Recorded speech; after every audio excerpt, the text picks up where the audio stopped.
सहायक अध्यापकों के चयन की फाइनल लिस्ट जारी हो गई है। बेसिक शिक्षा परिषद की तरफ से इस लिस्ट को वेबसाइट पर अपलोड कर दिया गया है। ये लिस्ट जिलावार आवंटन की गई है और इन सभी चयनित अभ्यर्थियों को काउंसलिंग के बाद नियुक्ति पत्र दिया जाएगा। काउंसलिंग के लिए 3 जून से 6 जून 2020 तक समय निर्धारित किया गया। कुल मिलाकर 6 जून तक यूपी के सरकारी स्कूलों को 69,000 नए शिक्षक मिल जाएंगे। तो 3 तारीख से शुरुआत हो जाएगी काउंसलिंग की, 6 तारीख तक चलेगी और उसके बाद ये शिक्षक मिल जाएंगे। और इसी खबर पर हमारे साथ हमारे संवाददाता शैलेश अरोड़ा जुड़े हुए हैं और उनके साथ उत्तर प्रदेश के बेसिक शिक्षा मंत्री भी मौजूद हैं। शैलेश, मैं चाहता हूं कि आप सीधा उनसे बात करें और पूछें कि कितनी बड़ी कामयाबी, क्योंकि लंबी जद्दोजहद, लंबी कानूनी दाव पेश हुए और उसके बाद आखिरकार उनके हक में फैसला आया था। बिल्कुल निश्चित रूप से राजीव, क्योंकि काफी लंबी लड़ाई थी, राज्य सरकार को भी बहुत मजबूती से अपना पक्ष कोर्ट में रखना पड़ा था। आसान नहीं था इस भर्ती को यहाँ तक लाना और अब भर्ती लगभग पूरी होने को है। 4 दिन के अंदर प्रदेश को 69,000, हालांकि 1133 ऐसे उसमें पद हैं जो जिन पर अभी सूची जारी नहीं हुई है, लेकिन 67,867 नए शिक्षक मिलने वाले हैं।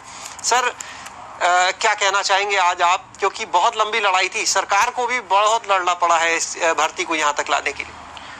निश्चित रूप से शैलेश जी, पहले तो मैं एक कहना चाहता हूँ कि इस लॉकडाउन के समय में जब दुनिया और अपने देश में भी बहुत सारे लोगों के पास नौकरी नहीं है आज के समय में, जो तमाम सारे ऐसे लोग 2-3 महीने के कारण दुनिया भर में नौकरियां चली गई लोगों को। भारत में तो ऐसी विशेष स्थिति नहीं हुई, लेकिन कम से कम भर्ती होने का ये पहला उदाहरण होगा कि इस लॉकडाउन के दौरान योगी सरकार ने 69,000 नौजवानों को रोजगार देने का जो काम किया है, ये अपने आप में ऐतिहासिक है और इस देश की इस लॉकडाउन की सबसे बड़ी सकारात्मक खबर है। और इस अवसर पर मैं जो भी सफल अभ्यर्थी हैं उनको आज बधाई देना चाहता हूं, उनके उज्जवल भविष्य की शुभकामनाएं देना चाहता हूं। वो हमारे बेसिक शिक्षा परिवार का हिस्सा बनेंगे, इस पर मुझे प्रसन्नता है। सर, जो लड़ाई चल रही थी वो थी योग्यता को लेकर ही ये पूरा मामला कट ऑफ को, पासिंग मार्क्स को लेकर कोर्ट में पहुंचा था। बहरहाल जो सरकार की मंशा थी उसी के हिसाब से अब जो अभ्यर्थी हैं, सफल अभ्यर्थी, वो आ रहे हैं। क्या लगता है कितना बड़ा बदलाव आने वाला है? नहीं, शुरू से इसी बात को लेकर ये मामला न्यायालय में गया था, क्योंकि सरकार की ये मंशा थी कि हमारे पास पदों के सापेक्ष अभ्यर्थियों की संख्या बहुत अधिक है। 69,000 शिक्षकों की हमको भर्ती करनी थी और 4,31,000 लोगों से ज़्यादा आवेदन हुए थे। 4,09,000 से ज़्यादा अभ्यर्थी परीक्षा में बैठे थे। तो हम चाहते थे कि इसमें से जो उत्कृष्ट छात्र हैं, जो मेरिटोरियस छात्र हैं, ऊँचे कटऑफ पर उनको हम भर्ती कर सकें।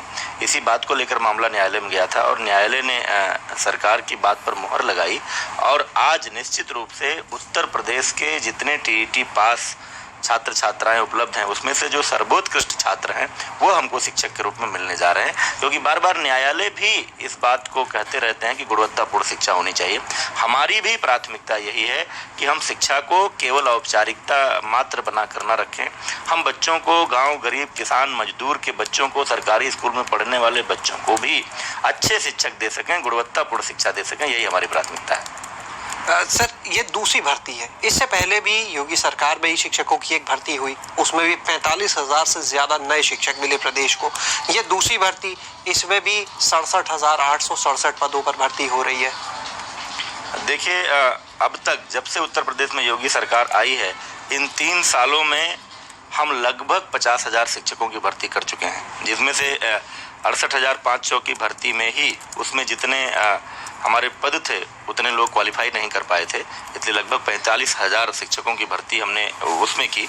एक और भर्ती अभियान में 5,000 से अधिक शिक्षकों का, इस भर्ती के पहले लगभग 50,000 शिक्षकों की भर्ती हम अपने बेसिक शिक्षा विभाग में कर चुके थे और अब ये 69,000 शिक्षक अब हमको मिलने जा रहे हैं। तो एक तरह से 1,20,000 से ऊपर शिक्षकों की भर्ती केवल बेसिक शिक्षा विभाग में हम पूरी करने जा रहे हैं इस योगी सरकार के इस 3 वर्षों के कार्यकाल में। सर, इससे जो स्टूडेंट टीचर रेशियो की जब हम बात करते हैं, सरकारी स्कूलों में जो शिक्षकों की कमी की हम बात करते हैं, वो कितनी दूर होगी, कितना सुधार होगा स्टूडेंट टीचर रेशियो में? बिल्कुल, मैं कई बार कहता हूं कि जब उत्तर प्रदेश में योगी सरकार आई थी तो ऐसे हजारों स्कूल हुआ करते थे जहां एक भी शिक्षक नहीं थे। आज योगी सरकार के प्रयासों से, माननीय मुख्यमंत्री जी के स्वयं बेसिक शिक्षा विभाग में रुचि लेने के कारण आज बहुत ऐसा कोई स्कूल नहीं है जो शिक्षक विहीन हो।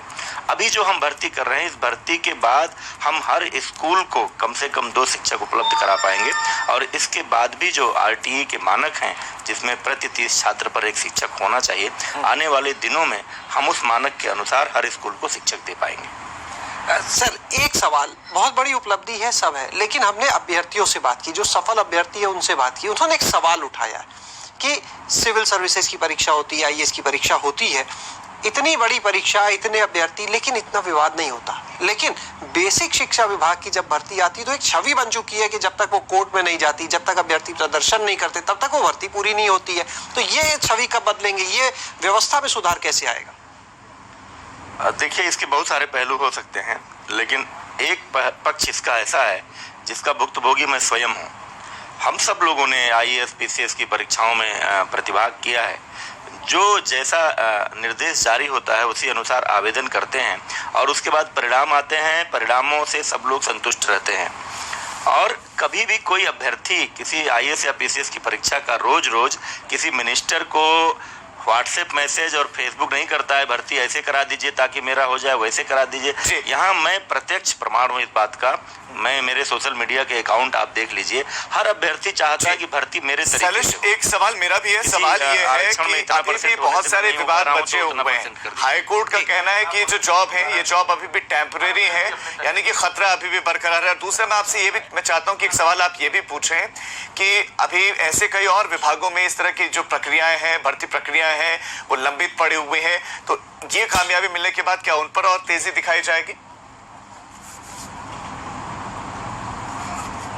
बिल्कुल, निश्चित रूप से राजीव, ये सवाल बहुत वाजिब भी है इस समय, क्योंकि एक तरफ एक बड़ी उपलब्धि है तो दूसरी तरफ बहुत सी चुनौतियां भी सामने मौजूद है। अभी मंत्री जी, एक चीज जानना चाहेंगे आपसे कि कल से आप लोग काउंसलिंग शुरू कर रहे हैं, वहीं दूसरी ओर अभी भी इस भर्ती से जुड़े कुछ विवाद जो है वो कोर्ट में लगे हुए हैं, जिन पर फैसले भी आने, कोर्ट सुनवाई कर रही है। तो क्या लगता है अभी भी चुनौती बाकी है या सफलतापूर्वक ये सब आप लोग पूरा करा ले जाएंगे?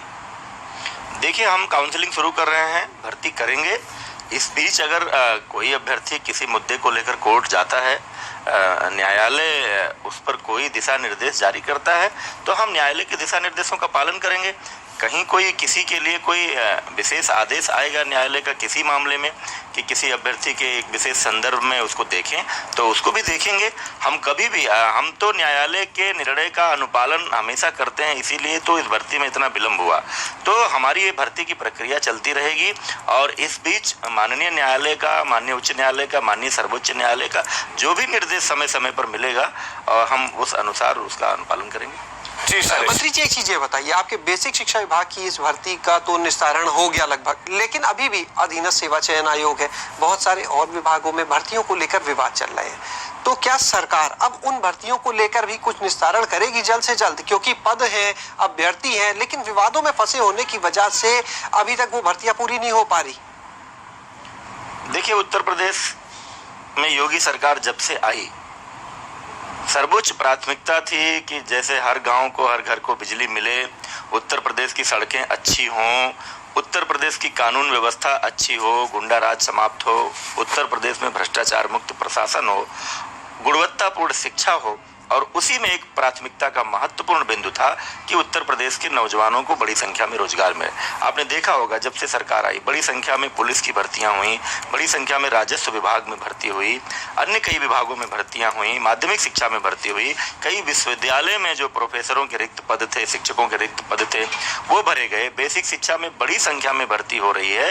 धीरे धीरे योगी सरकार कहीं भी जहाँ भी पद रिक्त हैं वहाँ तमाम विवादों का समाधान करते हुए लगातार नौजवानों को रोजगार देने और उत्तर प्रदेश के विकास को गति देने में लगी हुई है। अभी आपने देखा है जो प्रवासी लोग दूसरे जगहों से, देश के दूसरे महानगरों से आए, उनको कैसे स्वरोजगार में और MSME में, अन्य क्षेत्रों में लगाया जा सके। पहली बार देश में हुआ है कि किसी राज्य सरकार ने औद्योगिक संस्थानों से, औद्योगिक संस्थानों से MOU साइन किया है ताकि हमारे बेरोजगार श्रमिकों को रोजगार मिल सके। आने वाले दिनों में जिस तरह से उत्तर प्रदेश सरकार चीन से हटने वाले जो उद्योग हैं उनको उत्तर प्रदेश में आने का अवसर दे रही है। श्रम कानूनों में संशोधन यानी कि किया है। रिक्त पदों निश्चित रूप को से उत्तर भरने प्रदेश का में काम रोजगार योगी बढ़ने सरकार कर रही है। सवाल आपका शैलेश इस तमाम जानकारी का धन्यवाद। और आपके साथ बेसिक शिक्षा मंत्री सतीश द्विवेदी जुड़े, उनका भी बहुत बहुत शुक्रिया। तो 69,000 शिक्षक भर्ती से जुड़ी हुई सारी जानकारियां उन्होंने दी, अपनी प्राथमिकताओं को बताया कि सिर्फ औपचारिकता के लिए ये भर्तियां नहीं हो रही। हमारा मकसद है गुणवत्ता हो शिक्षा में, और इसी उद्देश्य से मेरिट जो थी वो बढ़ाई गई थी। और अब जो शिक्षक है वो मिलने जा रहे हैं, काउंसलिंग शुरू हो रही है और काउंसलिंग खत्म होने